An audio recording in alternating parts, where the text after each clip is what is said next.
Hello everybody, it's Dawn and welcome back. Welcome to our new subscribers, lovely to have you on board. And welcome of course to all of our long-term subscribers and those who are just dropping by to find out what I'm up to this time. So today, as promised, I'm going to give you a few tips on stamping. Rubber stamping that is, of course, or acrylic stamping as it is now. Those of you who are as old as me, if there are any left, might remember the old block stamps with the rubber on wood, but this is acrylic stamping, so this is modern stamping, I guess. But anyway, we're going to be doing some stamping. I know a couple of you have emailed me and said that you were having difficulty getting a clear image, so I'm going to give you a few tips as to how that might happen. Now, before you even start stamping, what you need to make sure that you need to make sure you're working on a flat surface. Make sure you haven't got one of these tables that dip in the middle, because if they have, one of these fold-up tables, for example, the picnic tables, I know we've all started out on those, or I know I did, and they dip in the middle, so you don't get an even pressure, so you're not going to get a good impression from your stamp. So make sure you've got a good flat straight table, so nice solid one like this one. This has got all sorts of things on top of it, and make sure it's a fairly smooth surface as well. And if you haven't got a smooth surface table, do what I've done and bung a bit of mount board underneath it. This is just an A1 mount board, and I've put a piece of paper over it because it's getting a bit grotty now. So, on to the stamping. Now, if you're using your stamp for the first time, if it's a new stamp, and to be honest, I can't remember whether I've used this stamp or not. Probably I have, but we'll assume that this is a new stamp and it's never been used before. On top of the area that you put your ink, you can't see it, but there is a manufacturer's coating. You really can't see it, but it is there. So if you try and stamp over it, you're not going to get a particularly good image. So what I would suggest you do, you can use an eraser for this. You can just use your fingers. So on the side that you're going to be stamping, you can do what I do if you like. I just rub it over the palm of my hand, or sometimes I just rub it with my thumb and my fingers like that, or my thumbs usually. So just get rid of that, well, it's not horrible, but it's just the manufacturer's coating. So just give it a good rub to make sure that's come off. You won't see it, you won't feel anything different or see anything different, but it will make a difference. Now, I'm going to assume that I want to put this is a flower stamp, which you'll see in a minute. And I'm going to assume that it's going on here. Now, if you want it in a particular place, I would always suggest or recommend that you use a stamping platform. Now, this is a very, well, I say an inexpensive one. It isn't an inexpensive one. It's a homemade one. So it couldn't get much rougher. So what I'm going to do, I'm going to put it with the texture surface down where I want my stamp to be. And I'm going to move that over. This is just an old jelly plate that came in a kit. I've already got one. I didn't need a second one. So I used it to make a very small and efficient, hopefully efficient anyway, stamping platform. So and the stamp will stick to that quite nicely. So I'm going to use the appropriate coloured ink. Now we may have a problem with this one. This is where one of these comes in useful, because you get the chance, as long as nothing moves, I'll just show you. The other thing you need to do, the ones that you buy come with magnets. Now I'll give you a little tip about that. Sometimes the magnets do reduce the contact because you've got that gap between the magnet and the plate. So I would suggest, if you're having problems with those, if you're not, absolutely fine. If you're having problems with the magnets and the contact, I would suggest you don't use magnets, but just tape your card down with a bit of washi tape. That's what I always do, because that ensures that the lid will stay flat when you stamp it down. So that's another tip for you. So this ink pad is very old and it could be dry. It could be drying out a bit. I really do need to get some more ink pads, which I will do. So give it a good, and store your inks upside down. That way all the ink will go to the top of the pad, says she, and I quite often forget to do that. But it's a good idea, especially if they're getting a bit low. Store them upside down with the lid on. Then all the ink will go to the top. So just bring it round, give it a press, and then have a look at it. And that didn't stamp particularly well, but because it's taped down, which means it can't move, we can do it again. And in fact, I'll tell you what I am going to do, because I think that ink pad is drying out, so we could do it 100 times and it might still not work. So what I'm going to do, I'm going to risk using a different colour, or a slightly different colour anyway. And this one is a lot more juicy. It's a newer one. So it's coming up quite nicely. So I'm going to do that. And again, I'm going to bring that over, give it a press, and now we've got a perfect stamp. So I'm really pleased with the way that's come out. Now, of course, this is a flower and these parts are greenery, but it doesn't matter that they've stamped like that, because you can take one of your alcohol pens or whatever you use for colouring and just go over it.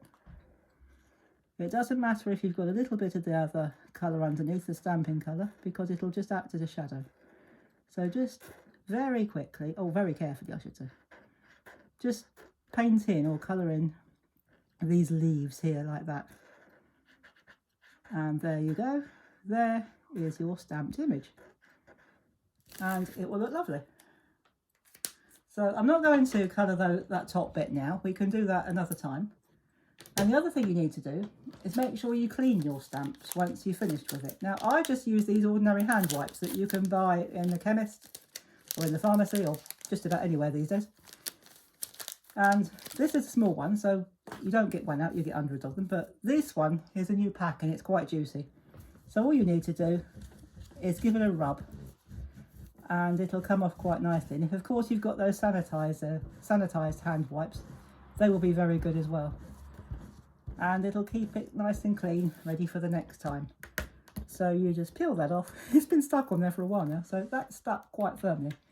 And just one other tip about using one of these, make sure that you haven't got any dust or any bits and pieces on this bit. I have got some bits and pieces on the back, but that doesn't matter. But make sure you haven't got anything on this side, because it'll transfer. So that's fine. We're going to leave that there like that and put that up there.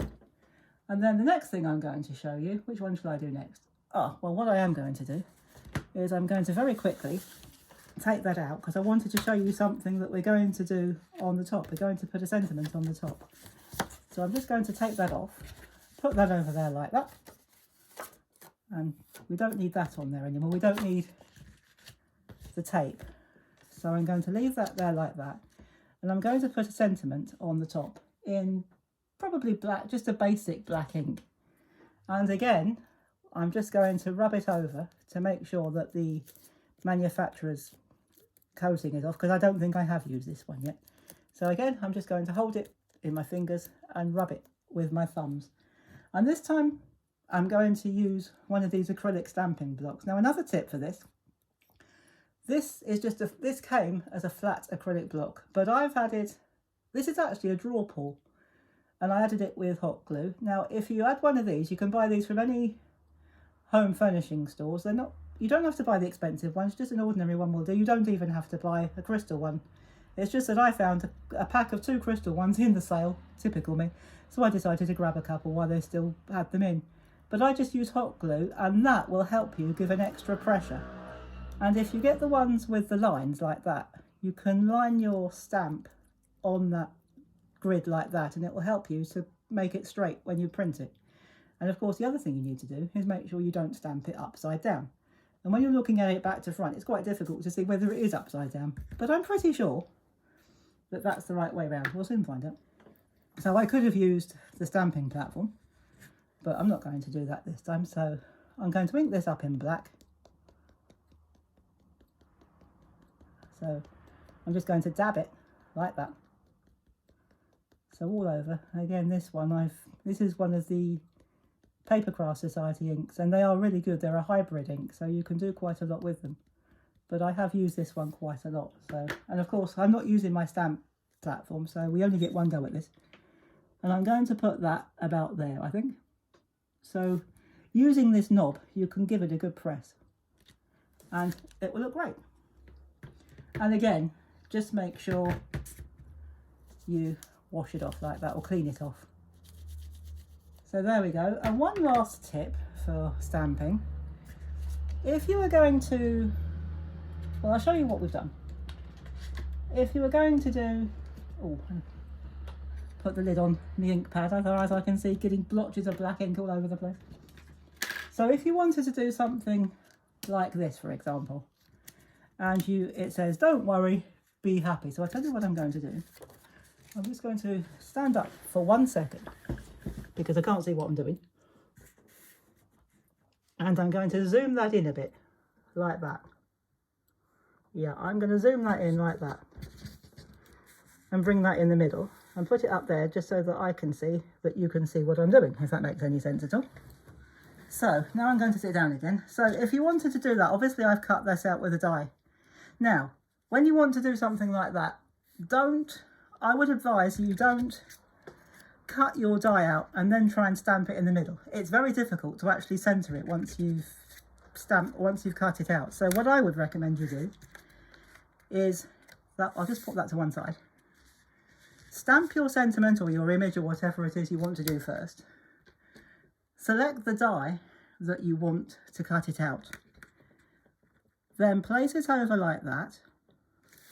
Now I would always recommend, if you're going to do that, use a bit of low tack tape such as washi tape and pop that down like that. I would recommend putting one, oh let's do that as if we were going to put it. I haven't brought my machine down because it's too heavy and it's too hot. But if it's hot where you are today, please do make sure you stay hydrated. So put that over there like that. And then when you run it through your machine, you just run it through and it will come out nice and centralised like that.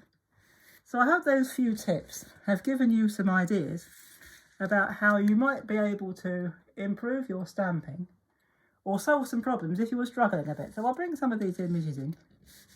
So let's just bring that down a bit there. And I've used my stamping block and I've used my stamping platform. I don't think I'm going to get those all in. No, I'm not. If I bring that over a bit, the sun is glaring through the window and shining onto my screen and I can't actually see it. So I hope you can see more than I can. So there you go. That's probably enough to show you what I've used. So there we go. I've used my homemade stamping platform to paint or to stamp this. And I've used a block to stamp that. And we've used the stamp before the die so that you get a nice central image. So I do hope that all of that has helped you to improve your stamping and that you have even more fun with it than you have before. So until the next time, I'm not quite sure when the next one is. I aim to come on sometime next week and I'm going to be showing you a couple of tricks or tips of how you can use a jelly plate, not this one, but one I've got in my drawer, to create some wonderful backgrounds. So in the meantime, thank you so much for watching. Do stay safe, especially in this heat, everybody. Have fun, and as always, happy crafting. Bye bye for now.